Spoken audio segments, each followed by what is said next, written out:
ሰላም ያገሬ ልጆች እንደምን አላችሁ? ይህ ቪዲዮ እንግዲህ ስለ አርሲና ስለ አክሱም በማስመልከት ይሆናል። ማብራሪያ መስጠት እፈልጋለሁ። በጣም ብዙ ሰዎች በአዶናይ ተናደዋል። በጣም ብዙ ሰዎች በአዶናይ ተከፍተዋል። አስመሳይ ነህ የሚሉ ሰዎች አሉ። ዋሽተህናል የሚሉ ሰዎች አሉ። ለምን አዳላህ፣ ዘረኛ፣ ፖለቲከኛ ብዙ ስሞች እየተሰጠኝ ይገኛል። አንፎሎ ቻሌንጅም ተጀምሮ ይገኛል ማለት ነው። ለምንድነው ይህ ሁሉ እየተፈጠረ ያለው ብዬ ራሴን ስጠይቅ እዚህ ጋር ቁጭ ብዬ እኔ ምን አጠፋው ምን አረኳችሁ ምናምን ማለት እችላለሁ። ግን ደግሞ እኔ የምወደው ነገር ስለራሴ ሁሌም ከሌላ ሰው ጫማ ሆኜ ራሴን መመልከት እፈልጋለሁ። ለምን ያ ሰው እንደዛ እንደተሰማው ሰዎች መውቀስ ብቻ ሳይሆን አይ ቲንክ መረዳት ትልቅነት ነው ብዬ ስለማስብ ማለት ነው። እና ለምንድነው እነዚህ ሰዎች በአዶናይ እንደዚህ የተናደዱት ብዬ ቁጭ ብዬ ሳስበው ከነሱ ጫማ ሆኜ እነዚህ ሰዎች ከኔ በጣም ብዙ ነገሮች ይጠብቃሉ። እንግዲህ ባለኝ እይታ ጋይስ እንደምታውቁት አንድ ቪዲዮ ስለቅ ኦልሞስት አብዛኛው ጊዜ ከ500,000 ቪው በላይ አለኝ። ከ500,000 በላይ እይታ አለኝና ይህ ሁሉ እይታ ሲመለከቱ እንግዲህ ድምጽ እንደሆንላቸው ይፈልጋሉ። ምክንያቱም አዶናይ ተናገረ ማለት ከ500,000 በላይ ሰዎች ወዲያውኑ ይህ ነገር እየተፈጠረ እንደሆነ ያውቃሉ ማለት ነው። ገባችሁ? ስለዚህ እነዚህ ሰዎች በኔ ሲናደዱ ካለኝ እይታ አንፃር ካለኝ ታዋቂነት አንፃር እያገናዘቡ እንደሆነ ገብቶኛል ማለት ነው። ነገር ግን አለመግባባቱ የተፈጠረው የቱ ጋር ነው ብዬ ማስበው እኔ አይ ቲንክ ብዙዎቻችሁ የአዶናይ ህይወት ምን እንደሚመስል አልገባችሁም። ልንገራችሁ። እኔ እንግዲህ ወደ 6 ልጆች አሉኝ። ኦኬ እኔ ማግዛቸው እኔ ሰፖርት ማረጋቸው ህይወታቸው ወደ ኋላ እንደማይመለስ ለማረጋገጥ ማረጋቸው ነገሮች ልገልጽላችሁ አልችልም። እንደምታውቁት እንደ ኤክስኪውዝ እየተጠቀምኩኝ ሳይሆን እነዚህ ከኔ ጋር ያሉ ልጆች በጣም ብዙ ጥሩ ነገሮች አስለምጃቸዋለሁ እና እነሱን ለማገዝ እፈልጋለሁ። ግን ደግሞ እነሱን ከማገዜ በፊት ራሴንም ማገዝ አለብኝ። ብራንዴን ቢልድ ማድረግ አለብኝ። ብዙ ስራ መስራት አለብኝ። አዶናይ ያለበት የስራ ውጥረት ምርጫ ሳይሆን ጭንቀት ነው እንድታቁልኝ እፈልጋለሁ። አዶናይ በየቀኑ ቪዲዮ ሲለቅ በየቀኑ ስራ ሲሰራ እነዚህ ልጆች ላለማስራብ ነው። እነዚህ ልጆች ገንዘብ ሲጠይቁኝ የለኝም ላለማለት ነው። የቤት ኪራይ የምከፍለውን ላለማጣት ነው።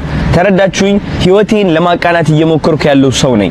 ይህ ነገር እንዴት አድርጎ ነው ከአርሲና ከአክሱም ጋር የሚያገናኘው ብላችሁ እየጠየቃችሁኝ ከሆነ ጋይስ እናንተ እንደምታስቡት ያክል ቲክቶክ ላይ እየገባው ስክሮል የማረግበት ጊዜ የለኝም። አብዛኛው ጊዜ ቀረጻ ላይ ነኝ እኔ። ኦፍ ኮርስ ገብቼ ስክሮል አረጋለሁ። ስክሮል ሳረግ ግን የሚመጡልኝ ቪዲዮዎች እናንተ ከምታስቡት ተቃራኒ አይነት ቪዲዮዎች ናቸው። because እኔ የምመለከተው አብዛኛው ቪዲዮ የውጭ ሀገር ቪዲዮዎች ስለሆኑ ማለት ነው። ስፔሻሊ ዱባይ ስመጣ ደግሞ አልጎሪዝሜ የውጭ ሀገር ነው የሚሆነው።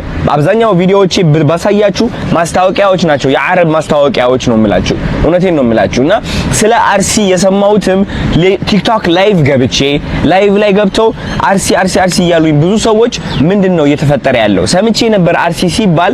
ግን እንዳሰብኩት ያክል ይሄን ያክል በቃ ይሆናል አለ ከባድ አልመሰለኝም ነበር እኔ ማለት ነው። ከዛ ገብቼ ዜናዎችን ሳነብ ስሰማ ምን ላይ ደረስኩኝ?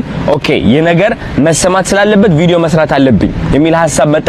ቪዲዮም ሰራው። ተረዳችሁኝ አይደለ? ከዛ በኋላ ግን የተፈጠረው ነገር ምንድነው? አዶናይ ለምንድነው አንተ ስለ አርሲ ሰርተ ስለ አክሱም የማትሰራው? አክሱም ላይ ስለተፈጠረው ነገር ለምንድነው ድምጽ የማትሆንም ብለው በጣም ብዙ ሰዎች ተቆጡ። በጣም ብዙ ሰዎች ስሜታቸውን ገለጹ። በጣም ብዙ ሰዎች ሰድበውኛል። ፎቶዎቼ እየተገለበጡ ኮሜንት ላይ እየገቡ በጣም ብዙ ኮንተንት ክሬተሮችም የአዶናይ ስም እያጠፉ አዶናይ እንዴት አስመሳይ እንደሆነ አዶናይ እንዴት እንደዋሸን እያሉ ሰው ለጥላቻ ለአንፎሎ እያበረታቱ ነበረ። and I think ስተቱ እዚህ ጋር ነው ያለው። ማለት እናንተንም ለመውቀስ ብዬ ሳይሆን እኔን አትሊስት እንኳን ስለሆነ ነገር ማሳወቅ ከፈለጋችሁ ትክክለኛ በሆነ ስነ ስርዓት ባለው መንገድ ቢሆን ደስ ይለኝ ነበረ። you know like ታውቁታላችሁ እኔ ሃይማኖት ውስጥ እንደማልገባ ታውቁታላችሁ። ፖለቲካ ውስጥ እንደማልገባ አልፈልገውም። ያ ህይወት ጊዜም የለኝም። ልጆቼ በምን አድርጌ ነው የምመግበው እኔ ራሴ እዛ መሃል ላይ ካስገባውኝ? ተረዳችሁ? የለኝም ጊዜ የሆነ አብልጬ የሆነ ነገር አሳንሼ የማየትም ጊዜ የለኝም። እኔ ራሴ ዓለም ላይ ነኝ ያለሁት እና ብዙ ሰዎች ያልተረዱኝ ብዬ ማስበው የምቀልባቸው ልጆች አሉ። 26 ዓመቴ ነው you know 26 ዓመቴ ነው እና በጣም በተቻለኝ አቅም እየሞከርኩ ነው ያለሁት። ተረዳችሁኝ? 6 ሚሊዮን ፎሎወር ብዬ ሳከብር ስታዩኝ ኦፍ ኮርስ የስራዬ ውጤት ነው። ግን ይህ ደረጃ ላይ የደረስኩት እኔ መርጬ እየመረጥኩኝ አይደለም፣ ግዴታ ስላለብኝ ነው። የመስራት ግዴታ አለብኝ። ቃል የገባሁላቸው ልጆች ስላሉ ማለት ነው። እናንተ ብዙዎቻችሁ ስለ አክሱም እንዲሰማላችሁ የጠየቃችሁበት መንገድ ትክክለኛ መንገድ አይደለም። እኔን በማውደቅ አይደለም ድምጻችሁን የምታሰሙት። እናንተ አዶናይ እንደ ወንድማችሁ ብታማክሩት ኖሮ እሱም እንደ ወንድማችሁ ሆኖ መደረግ ያለበትን ነገር አይቶ ያደርጋል። ችግር የለውም። ለምን ትዕግስት አልኖራችሁም እኔ ጋር ሲሆን? ገባችሁ? በጣም ብዙ ኮንተንት ክሬተሮች፣ በጣም ብዙ ታዋቂ ሰዎች ድምጽ አልሆኑ ለአብዛኛው ለአርሲና ለአክሱም ማለት ነው። ተረዳችሁ? እኔ ግን በተቻለኝ አቅም እየሞከርኩ ነው ያለሁት። ስለዚህ ለምን ሁላችንም አብረን አንድ ላይ አንወቀስም ነው? ለምንድነው አዶናይ ታርጌት የተደረገው እንደዚህ? ለምን? ወይስ ከዚህ ያለፈ ሌላ ጥላቻ አለ ነው? እሱ ከሆነ ኦኬ በግልጽ ወይ ማውራት እንችላለን። እኔም ተረድቼ ቁጭ ላለው ማለት ነው። እሱ ካልሆነ ግን ለቀጣይ ብናስተካክለው ብዬ ማስበው የሆነ ነገር ካጋጠመ ወደ አዶናይ እየመጣችሁ መሳደብ አይደለም ያለባችሁ። እኔ ለራሴ ህይወቴ ለመቀየር እየሞከርኩ ያለው ልጅ ነኝ። ተረዳችሁኝ አይደለ? እየሰራው ያለው ልጅ ነኝ እኔ። እንዴት አድርጌ ሁሉም ባንዴ ማስኬድ እችላለሁ? 10 100 ነገር ባንዴ ማስኬድ አልችልም። አሁን ይህ ነገር በመፈጠሩ ብቻ እንኳን በቃ ላይክ አንዳንድ ሉዝ ማረጋቸው ስራዎች አሉ። ማልፈልገው አይነት እንትን ውስጥ ይከተኛል። ተረዳችሁ? ስለዚህ እኔ የምፈልገው ምንድነው ድምጽ አልሆንም እያልኩኝ አይደለም፣ ግን የምንግባባበት መንገድ እንቀይረው። ወደ ወቀሳ ወደ ስድብ አንግባ። ብዙዎቻችሁ ኮሜንት ላይ ገብታችሁ የሰደባችሁ ሰዎች እንኳን ቪዲዮም አልሰራችሁም። ስለ አርሲ ይሁን ስለ አክሱም የሰራችሁት ቪዲዮ ምንም የለም። ምንም አስተዋጽኦ አላደረጋችሁም እኔን ከመስደብና አንፎሎ ቻሌንጅ ከማስጀመር ውጪ ማለት ነው። እኔም ልክ እንደናንተ ሰው ነኝ። አንድ አዶናይ ነኝ፣ ሌላ አዶናይ የለም። ይህ አዶናይ ደግሞ አንድ ቦታ ላይ ፎከስ አድርጎ እየሰራ ነበረ። ስም መስጠት፣ መሳደብ፣ ማወዳደቅ፣ ማንቋሸሽ ይህን ነገር ተጠቅመ የአዶናይ ጉድለቶች ናቸው የምትላቸው ነገሮች እያወጣ ፎቶዬን እየገመጠልክ እኔን ከማንቋሸሽ ልክ እንደ ወንድም መተህ ማናገር ትችል ነበረ።